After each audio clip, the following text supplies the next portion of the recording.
So now in the remaining 3 lectures, we're going to try to take those principles that we talked about and apply them to the 3 specific passages in Genesis. Again, each of these 3 that we're talking about are represented by Lost World Books.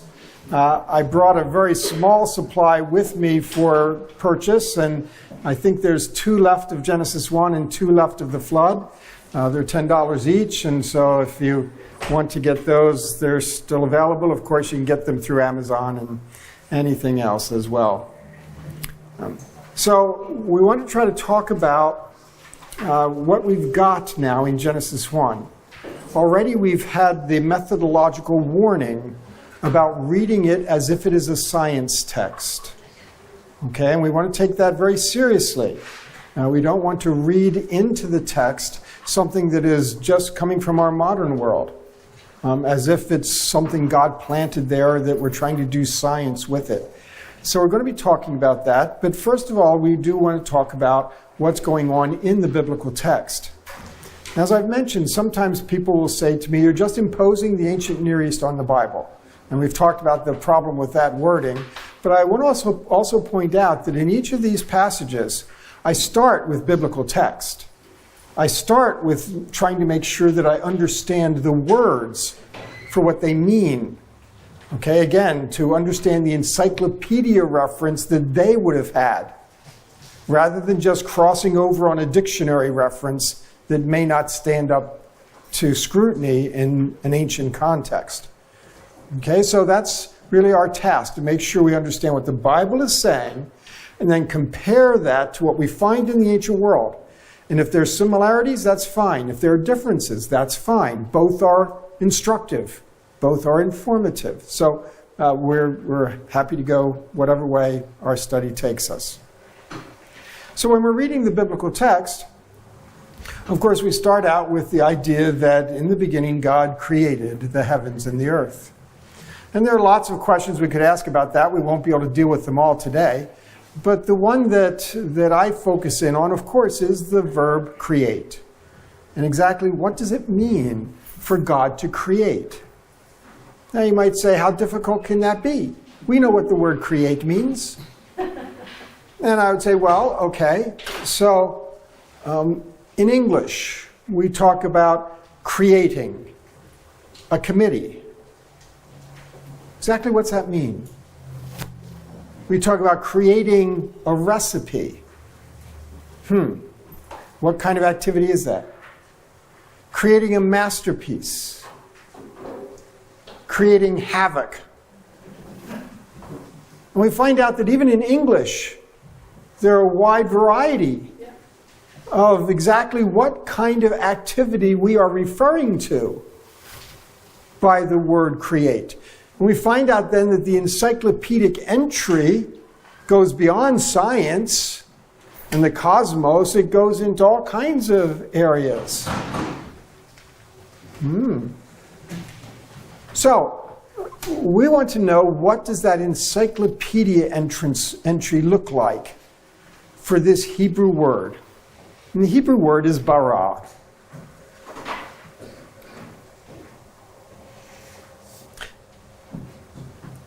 This is kind of where it started for me. But let me go just one little step before that. I was raised in a young earth context. 7 literal 24-hour days in a young earth. It wasn't a militant young earth context, but it was what it was. And so that's how I grew up. I went through a period in college where I kind of latched on to apologetics and even did some things with apologetics against evolution. As I got into my academic career in the 80s and even into the 90s, I would describe myself as an uncomfortable young earth person. And my students would ask, well, what does that mean? Well, the way I would describe it, I still had the conviction that the word for day in Genesis 1 referred to a 24-hour day. And all of the attempts that people made to say it's an extended, indefinite period of time, as a Hebrew academic, didn't stand up to scrutiny. And so I couldn't accept those assessments. And if it's a 24-hour day, then I felt like I was kind of stuck with the young earth position. And that's where the uncomfortable part comes in. Because I somehow felt like I'm missing something. There's a connection here that I'm not getting, because this doesn't feel like it's right. But I don't want to go on my feelings. I want to go on evidence. And so I was an uncomfortable young earth person into the mid-90s. But all that time, I was studying Genesis. I was studying it in its literary context. I was studying the language because it was, it was Hebrew, and that's what I did. And I was studying the ancient Near East, and so I was learning all about the ancient Near Eastern materials and the ancient Near Eastern backgrounds, and just trying to put things together. So one day I was standing in front of a class. I was talking about Genesis 1. There was an advanced Hebrew class. We were doing Genesis 1. And we were looking at day 1. And I said, so here it is. The text says that, God said, let there be light. And there was light. And that God called the light day. And I posed the question to the class. So what's up? Why does God call the light day? Why doesn't he call it light? They're different things. Obviously, there's a word for light here, but it doesn't say God named the light light. It says he named it day. What's going on? Now, it's not that I had never asked that question before, but it was asking that question that started to put my brain in a, sometimes that happens when I'm lecturing, because I'm trying real hard to make it understandable to the class. And so we proceeded to talk about how this indicated that he wasn't talking about light like a modern physicist would talk about light and start discussing wave theory and particle theory and physics. This is not physicist light. That's not the encyclopedia reference here. Okay? But rather it's the light that's connected to daytime. And it's not that God is creating light, it's that God is creating day. Because all through the passage, the thing that he names is the thing he's creating. And so God created day and night. Now, when I put it in those terms to the class, I said, so what God is creating here is not something that's material. Even if you thought that he was creating light, that's not material. Certainly day and night are not material. And the more I was saying it, the more I was saying, something's here, something's here. Yeah. What is it? Grab it, when your brain can't just quite get a hold of it.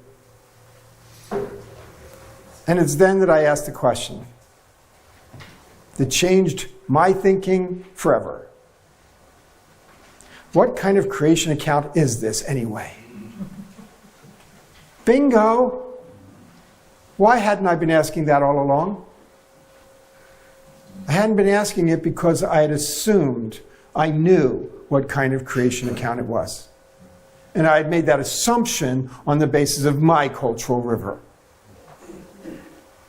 And it wasn't until I actually got to that point where I stepped away from my cultural river enough to say, what kind of creation account is this? That I started to recognize that's where we have to go to figure all this out. Yeah. I need the encyclopedia reference of an ancient Israelite for the word create. Yeah. Else I'm not going to get anywhere. So how do I get that? What I find is that when we, instead of letting our intuition rule, let your curiosity rule. Yes. Instead of thinking you know, Try to ask the question that you never thought to ask before. Curiosity should drive the process, not intuition. Now, the minute I asked that question, of course, I already had the pieces in place. I had been studying the ancient Near East and ancient literature. I knew the Hebrew text, and so I had all the information that was sitting there, all of the, let's call them nails, sitting all around, and they just needed the magnet in the middle to pull it all together. And so the minute I asked the question, the whole thing opened up. And my brain was just reeling. This is a class of just 3 or 4 people. And wow, we just went at it. I mean, these are advanced students. 2 of them are professors today. And one of them has an office right next to me. We started working the process because now we had that piece of the puzzle that we needed to start to understand it. And that's what really led to all of what I've been presenting since that time, as I've learned more about it, studied more about it, gotten more information along the way. So it was out of day 1 then that I asked the question, what kind of creation account is this? Let's get at this word bara. And let's not just ask our questions. The typical question that modern cultural river asks, is this creation out of nothing? Because we're locked in our material, scientific, philosophical world. And if that's not a question they're asking, then that's not the question I should be asking. Billy comes from Indiana. Okay? So I have to ask their question. So now we have to turn around and carry out the method that says, how do we start getting to answers? And again, I want to start with the Hebrew text. I don't start with the ancient Near East. Start with the Hebrew text. So, if we want to understand the meaning of a word in Hebrew, which sometimes we have to do if we're going to get to the cultural river, get to their encyclopedic entry, okay, if we're going to do that, we kind of have to know how meaning works. That's not near as abstract as it sounds to you when I say it. Because the fact is you all speak language. And so you know how meaning works. You maybe have never thought about it, never sat down to try to work it out, but you all know because you use words all the time and you communicate all the time. And presumably you communicate effectively most of the time because you're not teenagers anymore. Oh, effective communication. So how does that work in a language? Well, we've come to know very well, and it's true in any language, meaning derives from usage. Rule of thumb in linguistics. Meaning derives from usage. We use a word in accordance with what we believe and have all agreed that it means. If different people have come to different conclusions about what a word means, then they're not going to communicate very clearly when they use those words. Back to climate change. Okay? If you don't have the same idea of what that means, then you're not communicating. Meaning derives from usage. Now, of course, even in a given language, words can change their meaning. We know that. It used to be that at least a small segment of the population was aware of a mathematical technical term that refers to a 1 with 100 zeros behind it. It only had usage in mathematics, and lots of people maybe heard it one time but never thought about it at all. But now everybody knows the word, even if they don't know that it refers to a 1 with 100 zeros behind it, because the word is Google. And now, of course, it's gotten a meaning way beyond that, okay? Because now we find out that it's a verb. You can Google something, which has nothing to do with the number of zeros. Okay? So words change meaning. And we know that with regard to social issues, when we talk about political correctness and words we can use and words we can't use. You know, it used to be back in the 60s, you could use a term like colored people, and that wouldn't be offensive. But you can't do that anymore, okay? Because that took on a certain meaning that was unacceptable, was derogatory. But yet, so we just twist it around and we talk about people of color, and that's okay. It's really interesting. You know, so words work this way. There's always drift and change. But how much more so between cultures and how ideas are represented in words. Now, you might say, well, create's a pretty easy one. Even with all those examples I gave in English, you know, creating a masterpiece and etc. You could say, well, create there is moving something, a transition between non-existence and existence. When you create a committee, when you create a recipe, you're moving from non-existence to existence. Now I might say, so got that solved? Well, no, you don't. Exactly what determines existence? That's right. Walton, you're playing with us now, okay? But I'm not. The determination about what it means to exist is culturally determined. Okay? And so what we tend to think of existence in material terms. It exists because I can detect it with my senses. Touch. Sight.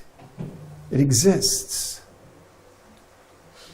There's no chair existing here. You can't see it, you can't touch it, I can't kick it, okay? That's how we tend to define existence, and that's how we think about creation on a cosmic level, bringing material objects into existence as matter. That's part of our encyclopedia reference. But is it so for them? So you can see that we've got a big challenge as we think about these ideas of what kind of packaging that carried for them in their encyclopedia reference. God is the creator. And at one level we could say, and that means no matter what you think existence is, and no matter what you think creation is, God did it. Well, great, that's good theology. And it's theology I agree with. But that doesn't explain a text. That's right. See, now we're trying to understand what is this text conveying when it says that. Now, so if meaning is determined by usage, then if we want to understand meaning, we have to investigate usage. Isn't this easy? Okay. We have to investigate usage. And that's doable. Okay, so there are 50 occurrences of bara in the Hebrew Bible. And it's not that hard. You don't have to know Hebrew to come up with them. Okay, probably Bible Gateway will get you there if you know how to use it enough. So you can get to those. And you can look at them. And you can see those contexts and how it's used.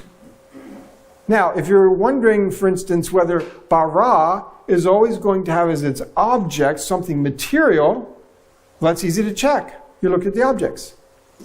If you want to know who the subject of bara is, that's not hard. Read it in English. You'll see the subjects. Okay, so this is doable. And it's kind of what you need to do. But if you never asked a question, you wouldn't go seeking it out. So we find out that it only takes God as its subject or actor, so it's something that we could identify as a divine activity.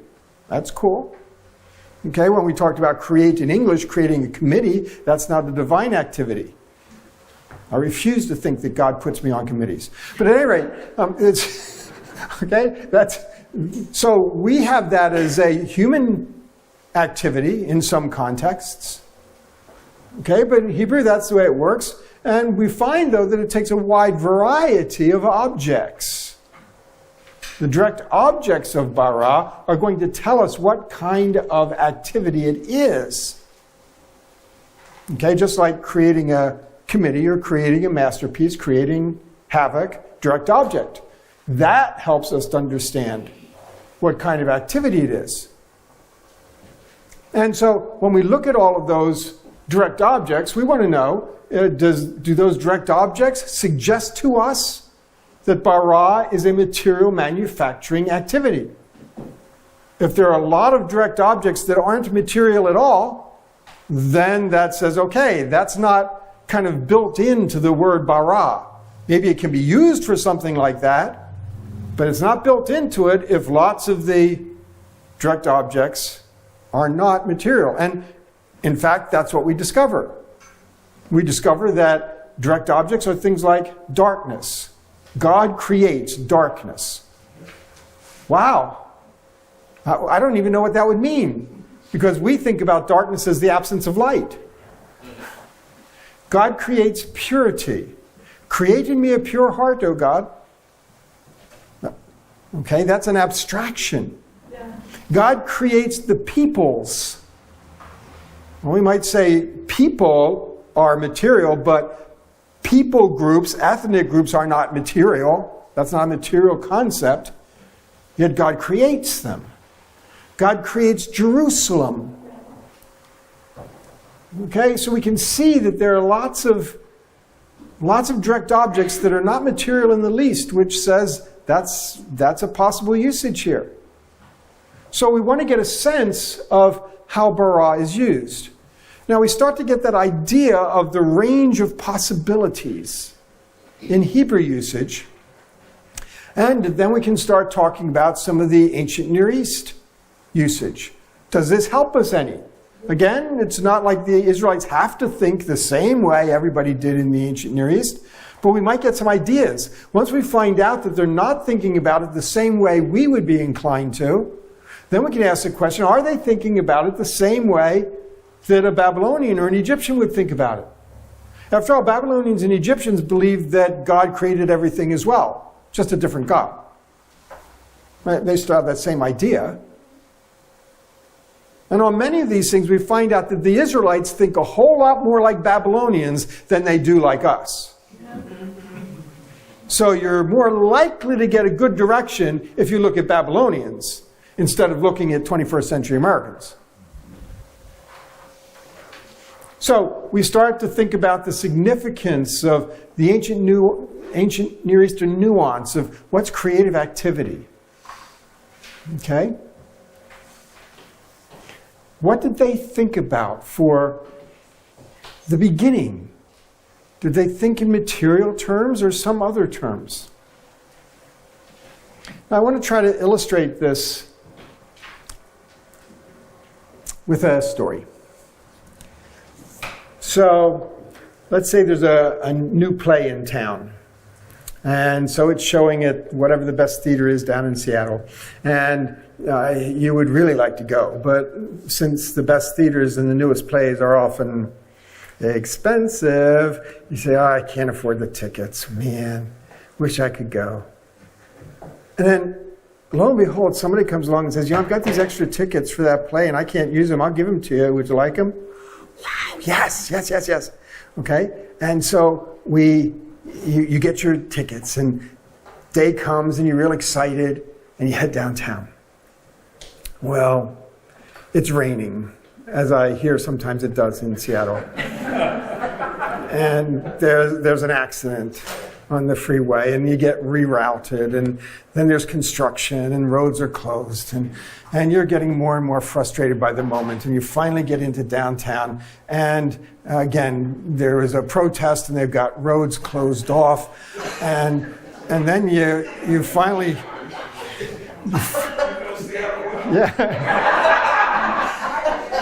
you finally spot the building and you say, oh, but wait, I need a parking spot. And so you go look, get on your MySpot, whatever, and try to find a parking spot, end up a mile away, go walking through the rain, and you finally get to the theater and in the doors, and you're 20 minutes late. Show's in process. And you're so frustrated because you're so excited. And so you find your seat. Of course, it's down front and in the middle of a row. Excuse me. Oh, sorry about your popcorn. Excuse me. All right? Sit down. What's going on? You've already embarrassed yourself enough. You poke the person next to you and you say, how did the play begin? Now, it just so happens you've landed next to a very, very helpful person. And he says, it's a good question. The script was written in 1934. It was a Pulitzer Prize candidate that year. And in fact, it was very popular on the stages of Europe before it even hit. No. How'd the play begin? Well, you can't have a play without a script. You ask me how the play began. It began with a script. No. How'd the play begin? Man. Okay. This set was constructed by the Matthews Construction Company. They specialize at these kinds of sets for a black box theater, and they're very skilled at making... No! Well, you can't have a play without a set. I know, but how'd the play begin? All right. The cast was chosen specifically by... No! He says, well, what do you want to know? I want to know what happened since the curtain opened. Well, why didn't you say so? All of those, script, set, cast, and action, are all correct answers to how the play began. But they're not all answers that you wanted when you asked the question. And you get to ask the questions. It's true that you'd need a script and a set and a cast.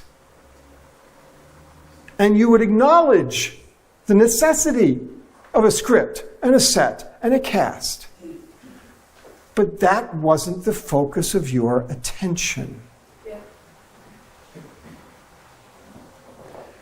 So that's how we have to think about Genesis, as it's basically asking, how did this great cosmic play begin? Now, in our cultural river, it's likely that we would be most interested in the set. That's what science does. Let's talk all about this set as the platform for the play. And so in our cultural river, the set would be the most interesting, the focus of our questions, and it's what science does. But we can't assume that the Bible would have its interest in the set. Yes, they know there's a set. Yes, they know there's a cast. But their interest is on the action. Now, that's not an assumption. That's not something that's transparent. That's something you have to work toward discovering. I only use the story to illustrate how there are different answers to that question and how different people might emphasize different ones. Again, it's to help us understand that our most natural way of thinking in our cultural river is not something that we could assume would be everyone's way of thinking or everyone's major focus. So if we're going to ask, what part of that question are they interested in? How the cosmos began? In the beginning. That's how Genesis 1 starts. So what part of that story are they telling? You don't have to tell every part of that story. You almost can't tell every part of that story. You've got to pick and choose what you want to tell, what you want to learn, what you want to focus on. So we have to look to the biblical text to tell us what's their focus. All right, so how do we get to that?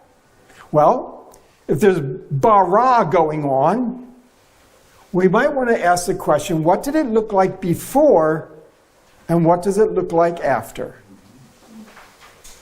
Right? That's how you can figure out what that activity, bara, is all about. Let's see if we can get a before picture and an after picture. Okay? You see the method. It's how we're trying to think through it. So, we're told in Genesis 1:2 that the earth was formless and empty, okay? We'll get to those. Every word here is going to be arguable. We have to look at Hebrew usage, okay? So, no, that's not. Okay? I'm joking. I'm messing with you. Okay, so... All right, so when we look for the before picture, we can't say, well, the before picture is verse 1.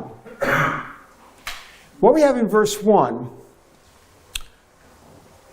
in my interpretation, and I'm not the only one, I didn't make this one up, there are other people who have believed this, but it's still only one option.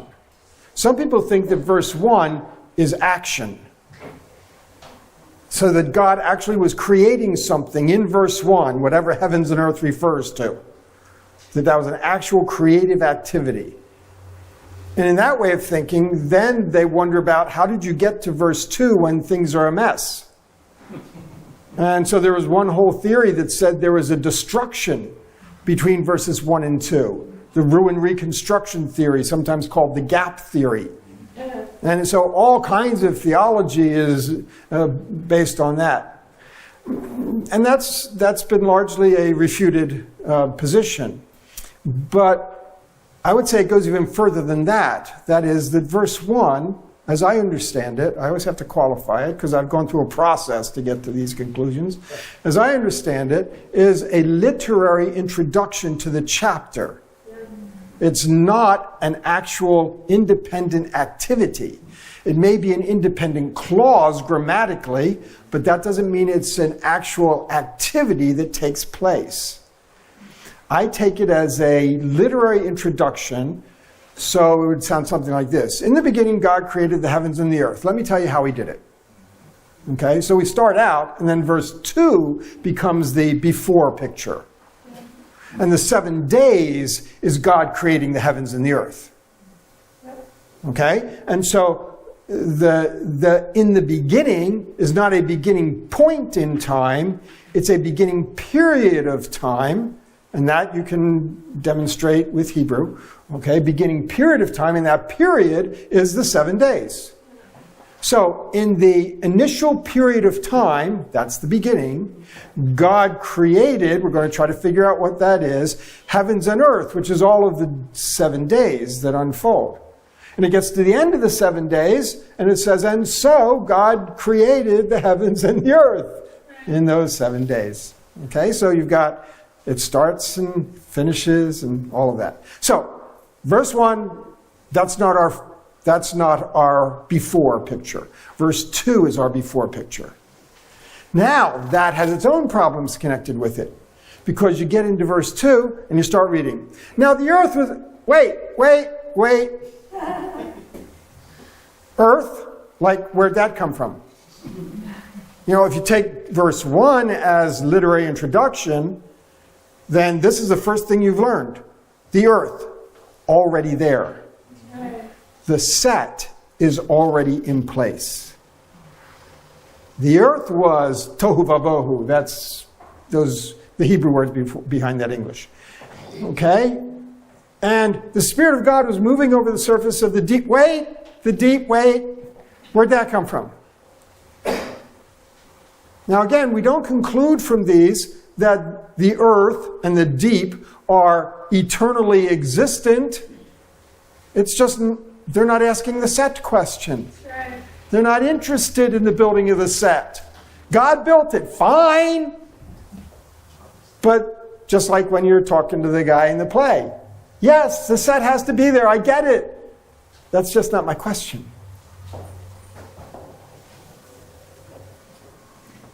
So we find, as we look at the before picture in verse 2, that the starting point is not lacking matter. Earth and deep are there. It's not lacking matter. It's lacking order. Now, how do we come to that conclusion? I see the not lacking matter, but lacking order? How did we get there? I might be taxing some of you with the detail that I'm dealing with. But here's the thing. Here's the thing.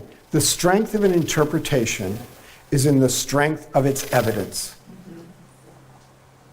If you only walk out with one or two things today, that should be one of them. The strength of an interpretation is in the strength of the audience. It's not in how good a prayer warrior you are. It's not in how many charitable activities you're involved in. It's not how much you give to the church. The strength of the interpretation is not based on how much you give to the church. You don't get to interpret the Bible the way you want. The strength of the interpretation is in the strength of the evidence. It's not whether you have a hotline to heaven and the Holy Spirit. Okay? We have to use evidence. I cannot appeal to the authority of the Holy Spirit for interpretation. I have to appeal to evidence. And that means that you have no way or no reason to accept my conclusions if I don't tell you my evidence. And even though the evidence, it might feel like it's a little bit beyond you, I'm trying hard to tell you how I get to it. Because you have no reason to believe me if I don't give you some sense of that. And it really annoys me sometimes when I read academic books, whether they're theology books or commentaries, and they give me their conclusions and they never tell me how they got there. And I'm saying, why should I believe you? And the answer can't be, well, this is what everybody's always said. Sorry, I don't live on that planet. Okay? We have to look at the evidence. As I often tell my students, at the end of the semester, you walk out the door. At the end of this course, it doesn't matter to me whether you agree with my conclusions. It matters to me very much whether you have the grasp of how to reach your own conclusions, how to do the methods and work toward sound conclusions. So that's, if I need to kind of ask your forgiveness for the technical detail on some of these things, that's my rationale. You need to see that I have reasons, even if you can't maybe grasp some of them, but that's all right. So now we have to start thinking about another alternative. If this is not about the set, matter, then what's it about? And how do we get at that? In the before picture, it's not lacking matter. So why do I say it's lacking order? Well, there's going to be both Hebrew things and ancient Near Eastern things that help us with that. First of all, darkness and sea, which are clear in this verse, are elements of non-order in the ancient world. This is common in the cosmologies of the ancient world. You start with darkness and sea. So again, they weren't interested in matter, and darkness and sea are elements of what we call non-order. Some people call it chaos. I try to steer away from that because chaos can have a sense of personification and it can have a sense of evil and negative. And that's not the non-ordered state. The non-ordered state is simply that state which it has not yet been ordered. See, order is not the natural state of things. Order has to be achieved, and it has to be sustained and maintained. So you can't start with order. You have to start with something that's not ordered, and it has to be ordered. Think about when you move into a new apartment or a new house, new dorm room, whatever it might be, right? The moving day is a tragedy. I mean, it's boxes everywhere, furniture piled in the corners, right? That's non-order. It's not evil. It feels like it, I know. No, it's not evil. But it's not ordered. And you have to have it there in its non-ordered situation before it can be ordered. And you can put things in their cabinets and put things in their drawers and put furniture in its place. That's an ordering process. And then you might get it to look exactly how you want it. Everything's in its place. But see, then that has to be maintained. Because order, if it's not maintained, deteriorates into non-order. Think about your teenager's bedroom. Okay? If it's not maintained, it goes to non-order. Now, in life, different people have a different sense of what's order. For some people, order is everything put away in cabinets and drawers, counters clear, everything's ready for the president and the queen to arrive together. And okay, everything's just right. For some people, that's order. Other people, order means everything's where I know where it is, which means everything in this pile, and a pile for everything, right? And you might have your counters cluttered, but you know where everything is. And that's order. Okay, so different people have different ideas of this, but still the idea is, if you don't maintain it, it devolves. Okay? So, in the ancient world, darkness and sea are elements of non-order. Now we have this very interesting concept in Egyptian. Egyptian actually has a concept of the non-existent as a reference to that which has yet to be ordered. Now here we get back to that question, what does it mean to exist? That wasn't just a wild and crazy question. Egypt will call the ocean non-existent. Yeah. They call the desert non-existent. They call their enemy non-existent. Existence is order. If something is non-ordered, it does not exist.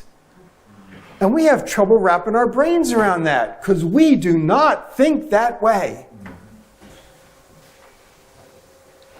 Now, again, that doesn't mean that Israel has to think the same way, but the evidence points in that direction. Yeah. And again, they're more inclined to think the way that people thought in their day than they are to think like us. So, if creation means to bring something from non-existence to existence, and non-existence is the absence of order, then to create means to establish order.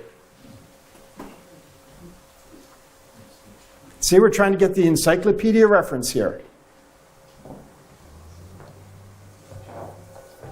So, let's go back to our word. The word that we're dealing with here is tohu, formless. Now, formless, notice the translation and what it suggests. When you call it formless, it suggests that it's something material, a material category. Because it's a material that has not been formed. So our very choice of a translation already suggests something from our cultural river. That's good. Okay? So what should we be thinking for this word? Well, usage is determined by, meaning is determined by usage, right? So, let's take a look at it. About 20 occurrences, more than half of them in Isaiah. So we can take a look at those. And we find that it often describes a wilderness or a wasteland. Same thing as in Egypt, of what the word non-existent refers to. And there are some examples if you want to jot them down. So, it's describing something that is indeed already material, but is lacking order. It's the result of destruction in Jeremiah 4:23. It refers to things that have no purpose or meaning, like idols or those who make them. This is all tohu, not tofu, same thing, but no, it's not. Okay. So, the common denominator in all of the uses of tohu, things that are of no purpose or worth, lacking order, lacking function. That's the before picture. The earth was tohu. And so there was darkness. Right? Darkness and sea. Everything was sea. That's how it always is in the ancient Near East. Again, I only pull that from the ancient Near East because we see the same situation described in the biblical text. So we know they go together.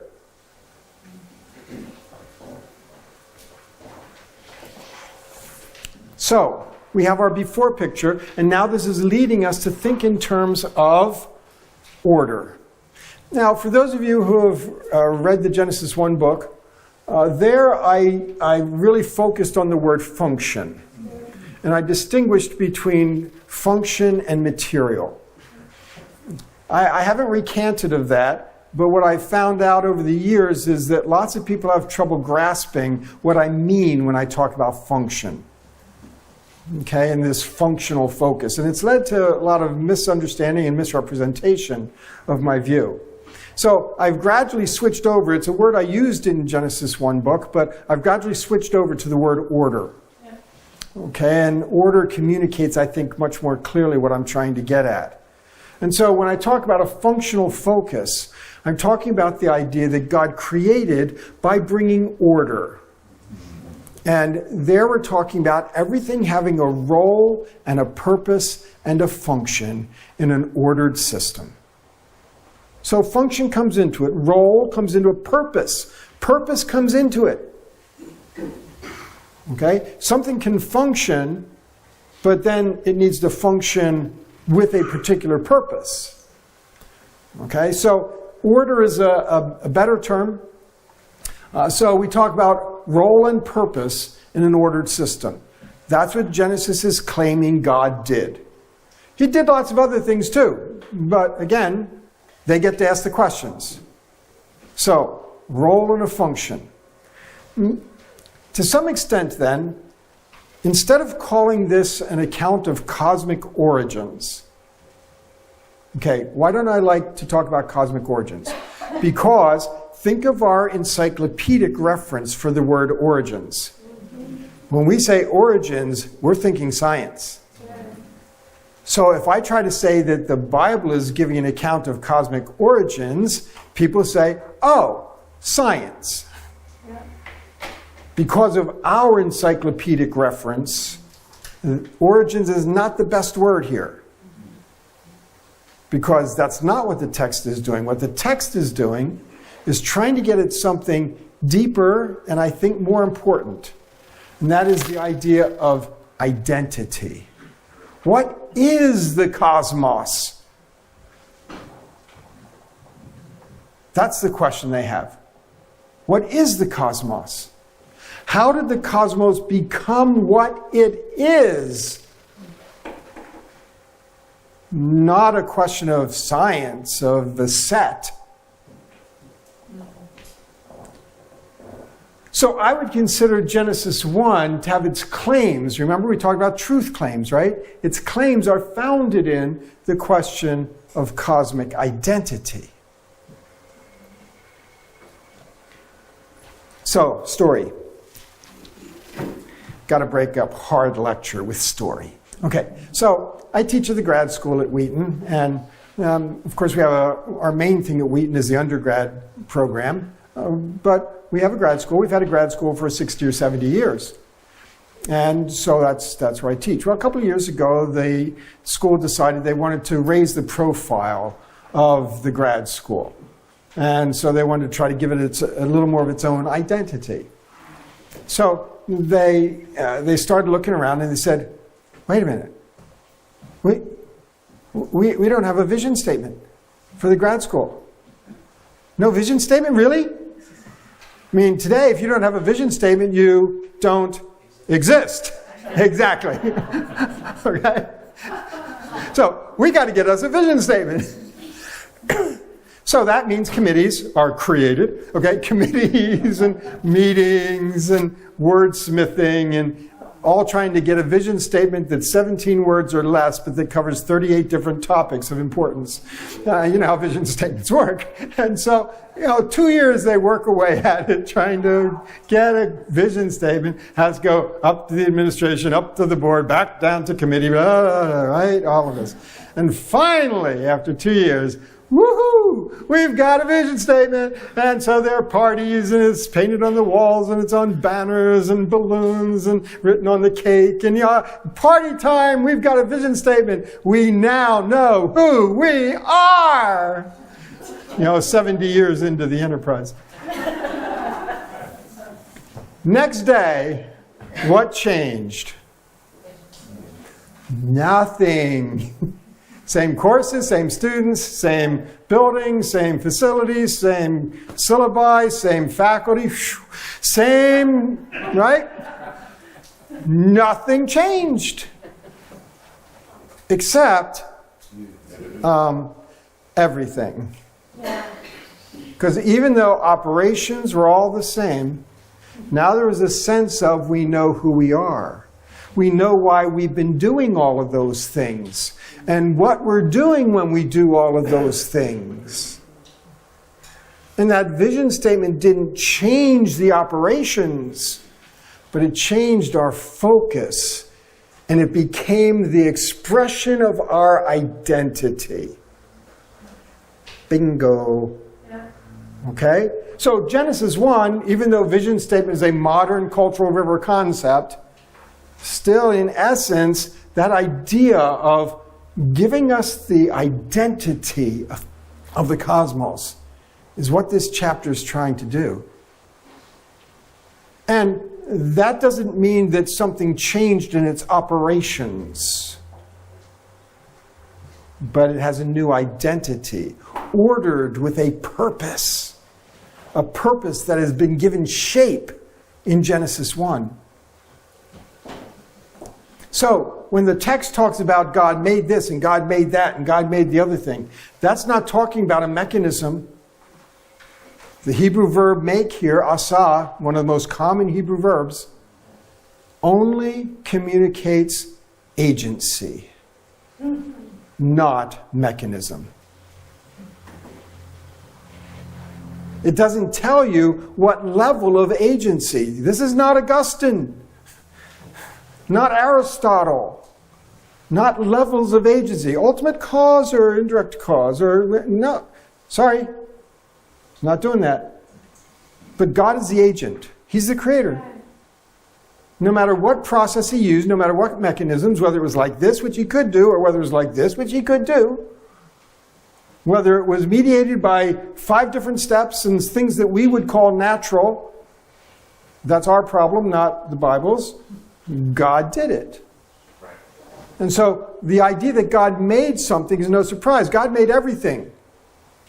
God made the shirt I'm wearing. You say, no, that's stupid. No, it's not, because God made the garments that Adam and Eve wore. Tells us that one. So God's agency is pervasive, ubiquitous in creation as well as every place else. So, make doesn't give us any kind of science here. That's not a claim. Okay. So, the metaphor I use here it's not about building a house, but about making a house a home. Let's explore this one. This is one of the most helpful metaphors I have. I didn't make it up, but it's really helped get the idea across. I didn't have this when I did the Genesis 1 book.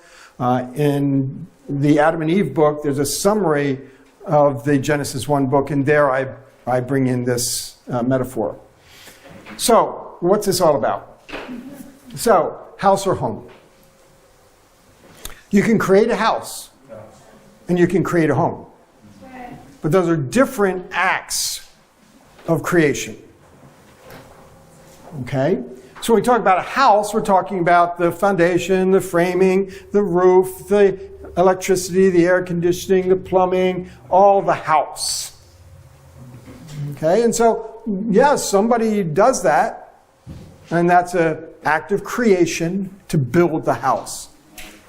But of course, you can build a house, and it never functions as a house if nobody ever buys it and nobody ever moves in.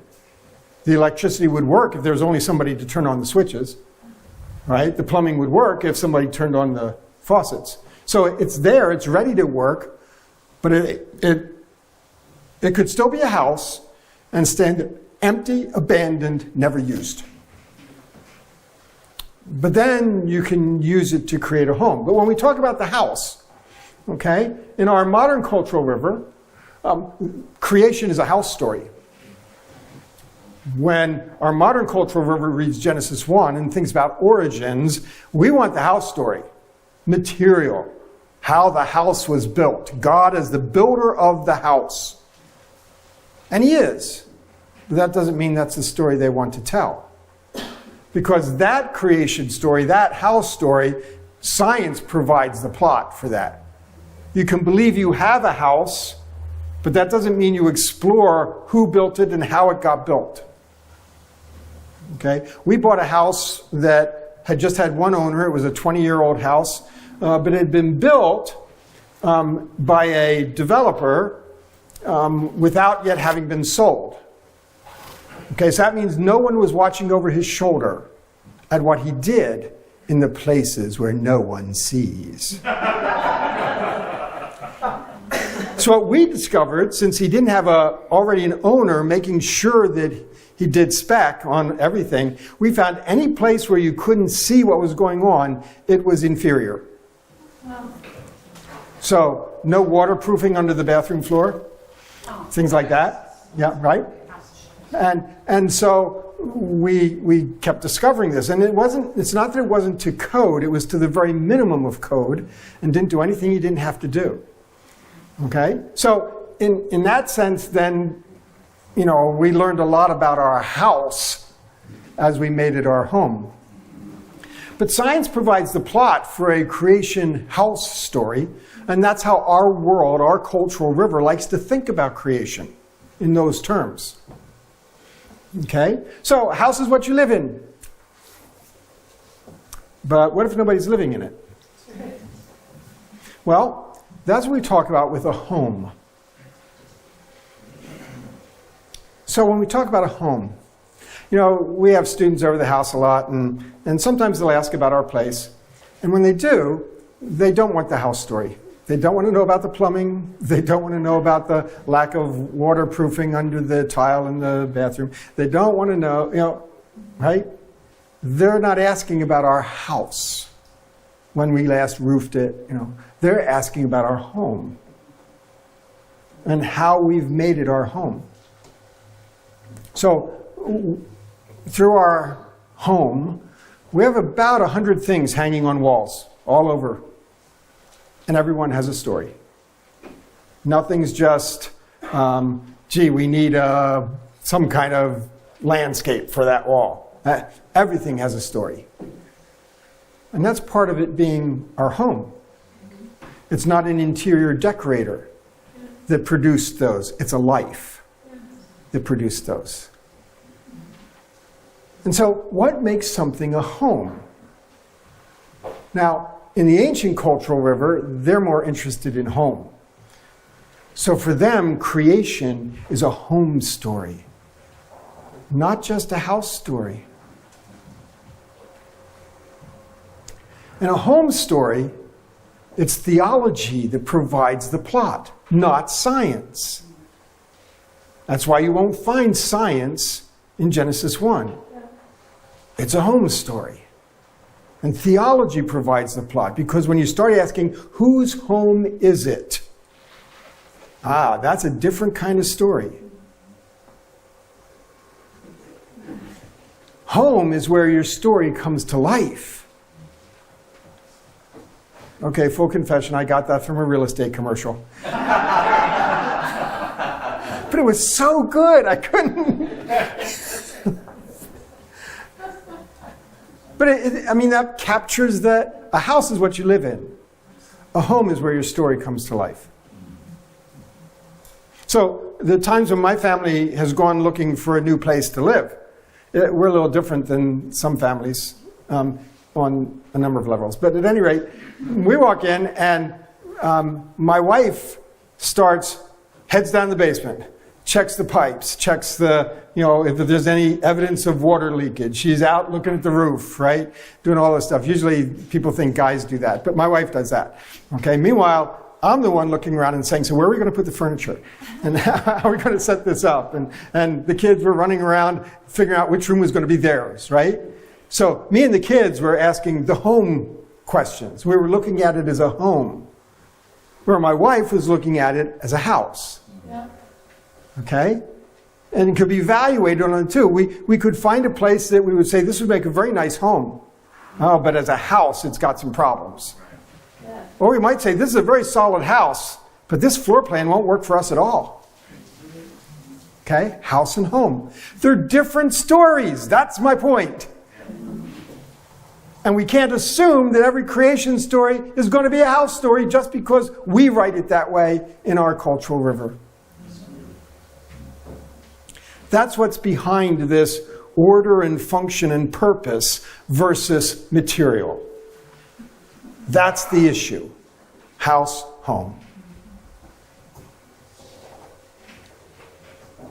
So, a home resolves homelessness. And think about all of the aspects of that. So, which is the most important story? Well, we could argue that one way or the other. They're both important, house story and home story. If you don't have a house, it's hard to find a home, although some people do. When I speak around the world, it's interesting trying to make this distinction. Because in some cultures they say, yeah, well, in our culture we have houses, but we don't think of the house as our home. The community is our home. The village is our home, right? And I was in another country, and they said, you can't talk about that. I said, why not? They said, we don't have a different word. House and home are the same word, and we can't differentiate them in our language. Interesting, huh? So, but which is the most important story? Well, we could decide what we think is the most important story, but of course that's not the question. What do they think is the most important story? Because that's the one they're going to tell. And that doesn't mean that they have nothing to say about a house story, they just don't care. When you have your electronics, your devices, pads or pods or phones or laptops or whatever it is, you know that that's a physical material object, but you rarely ask questions of the physical material object. You don't really care about what chemicals are involved in the screen, so that you just don't ask. You know it's there, but you're not interested. Tell me about operating systems. Tell me about applications. Not polymers in the screen. Okay, so again, it's not that we're not aware of the material, it's just that we don't care. Okay? We know you couldn't have your computer without it. But that's just not what we spend time thinking about. So, which is the most important story? For the Israelites, the home story is more important. And that's what chapter 1's about, the home story. For us, in our world, lots of people would think the house story is the most important. Theologically, I'm not sure that it is. I think the home story is still pretty important. And we still think a lot about home, belonging, identity, community. Not in the way they did in the ancient world, but those are still important things. You talk about the tent villages, all in Seattle now, and talk about the doghouse-looking things where people are trying to find a home or a house, which is, just all those questions. These are modern kinds of issues as well. So, the question is, okay, if Israel is working with a home story, whose home is it? Whose home is it?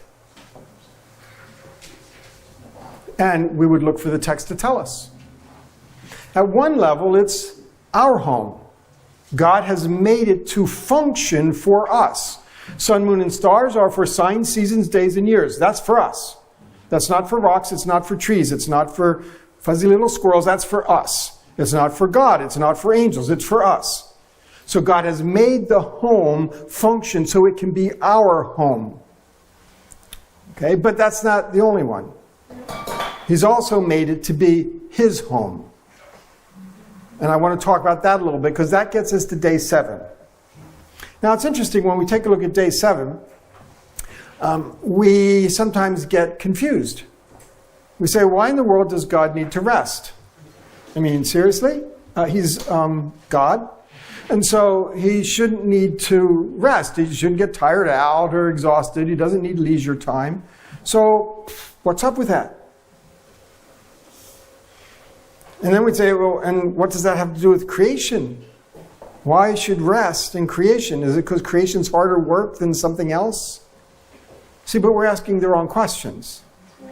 Remember, Billy came from Indiana. Okay, we have to ask their question. Okay, so there's something that we don't know about the ancient world that makes it all perfectly clear to them because it's in their encyclopedia reference and it's not in ours. But it's perfectly clear to them, so much so that it doesn't need to even be mentioned. And that is, in the ancient world, when gods rest, they rest in temples. So if you're talking about a God resting, you're implying temple to an ancient audience. Right. That's where God's rest. That's how God's rest. That's what temples are made for God's to rest in. Temples are not like churches. Temples were not built for two different kinds of worship services, contemporary and traditional. Temples were not built for, Awana and Pioneer Girls. Temples were not built for sermons to be given in. Temples were built as the dwelling place of God. And so temples are constructed for deity to rest in. Now, furthermore, when a God rests in a temple, he's not resting in a bed. He's not even resting in a recliner. He's not resting in a futon. When God rests in a temple in the ancient world, he rests on a throne. Again, encyclopedia reference here. That's not what we would think, but everybody in the ancient world knows this. When a God rests, he takes up a seat of control, because the temple is the command center of the cosmos. And it's the command center of the cosmos because order has been established and is maintained from that center of power. God sits on his throne, and all the world is at rest and peace as God controls. And we ask, is he tired?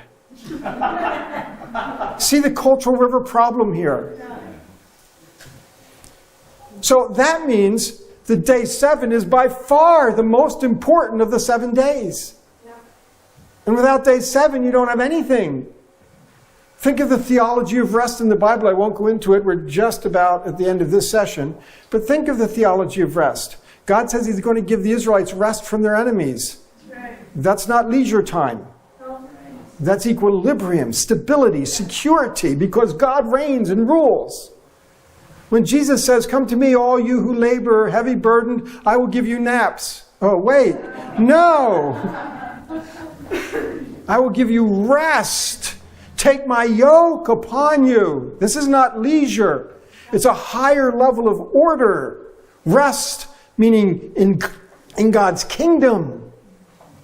We haven't yet experienced the full rest, Hebrews tells us. But it's coming.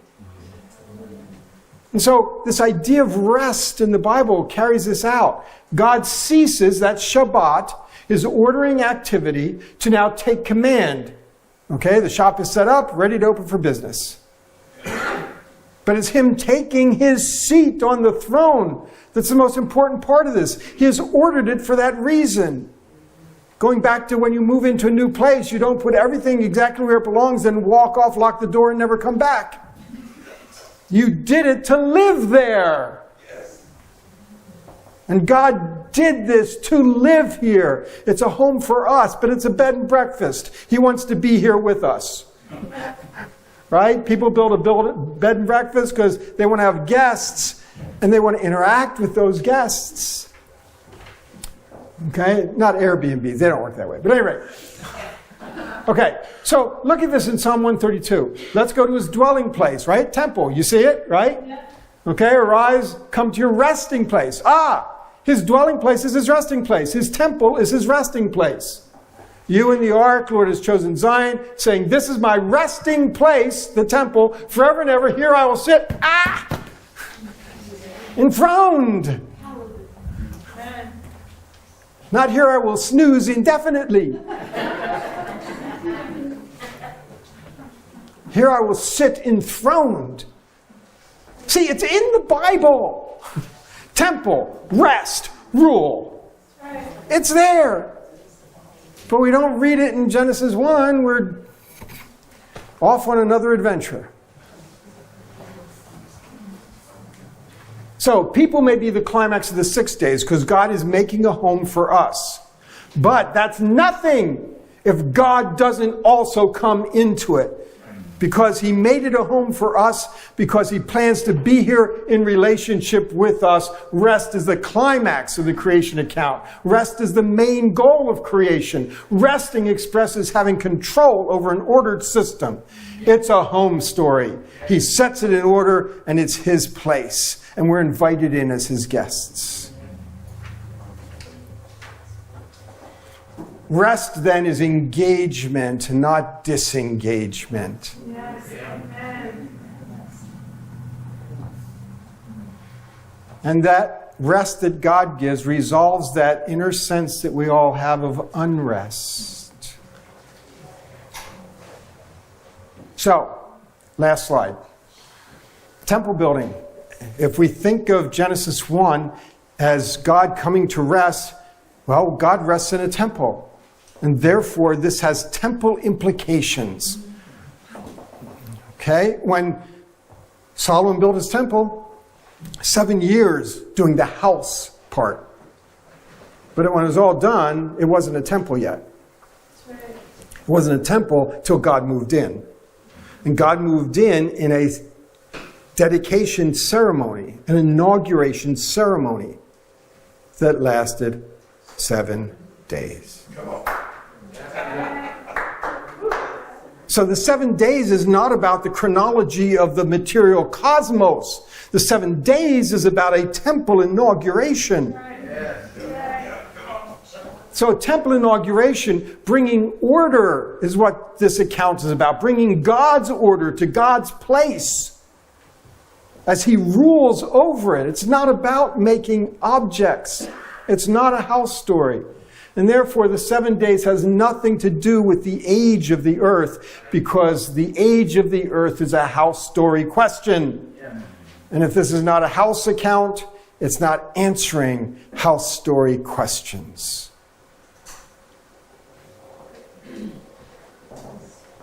So, that gives you Genesis 1.